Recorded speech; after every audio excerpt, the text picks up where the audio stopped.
A 23-year-old recruit that the Kenyan military dismissed for being HIV positive has sent his former employer a demand letter and disclosed plans to go to court in 7 days.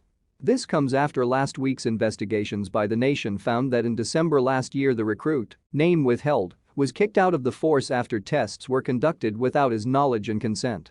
Speaking to The Nation in a telephone interview on Thursday, his lawyer, Mr. Timothy Wafula, said that all his client wants is justice. It is standard practice to establish contact before filing the case, which is what we have done through the demand letter, he said. We have given him all options available as we discuss his issue, but we shall for sure be seeking punitive damages for testing him without consent, compulsory testing, discrimination, violation based on the fact that they dismissed him due to his positive HIV status, the public disclosure of his HIV status and the lost opportunity considering that was officially recruited as a general duty recruit as his calling letter indicates, was platoon number 58 apart from being dispatched to Simba Division houses, he said. Violation of rights.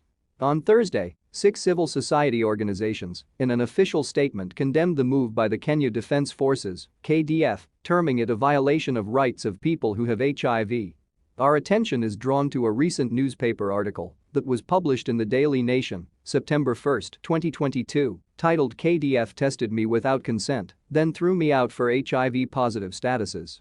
The article detailed how the KDF, through its recruits training school in Eldoret, violated the rights of a 23-year-old recruit based on HIV status.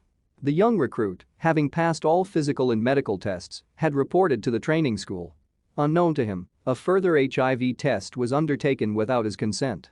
Dismissed from training. He would later be called out from a customary morning parade and dismissed from training without being provided with any specific reason or accorded an opportunity for due process. The recruit later learned that his dismissal was occasioned by his HIV-positive status, the organization stated. We strongly condemn these actions of the KDF training school that violated the rights of the young recruit. These actions further heighten stigma and discrimination against people living with HIV in Kenya, they said. The groups also highlighted that it was worrying that KDF dismissed the young recruit based on HIV status, notwithstanding the fact that such action clearly violates the Constitution. Article 27 of the Constitution prohibits discrimination based on health status. In this case, it was apparent that through prior medical testing, the young recruit was physically fit for service.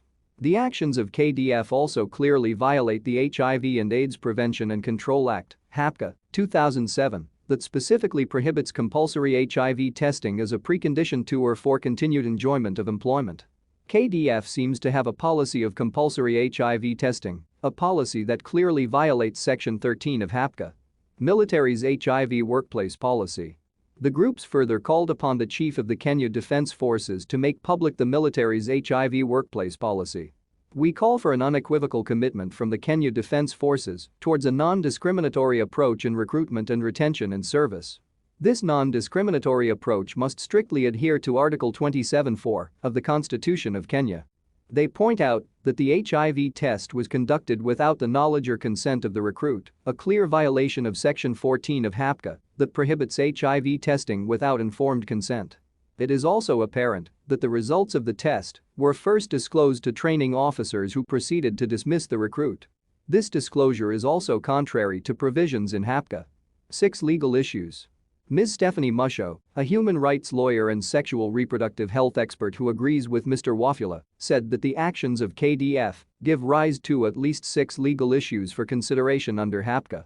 These are discrimination based on health status, testing without consent as is illegal under S14, 1a, compulsory testing is outlawed by S13, 2a, and disclosure of HIV status in public, as this was communicated to him in public at a parade with recruits, which is contrary to S18a, that stipulates results must be relayed confidentially and only to the tested person. Moreover, the law provides that there must be pre-test and post-test counseling for HIV testing in S17, 1 of the Act. This was not accorded to the victim. Additionally, arising from KDF's actions are the issues of unfair dismissal and loss of earnings.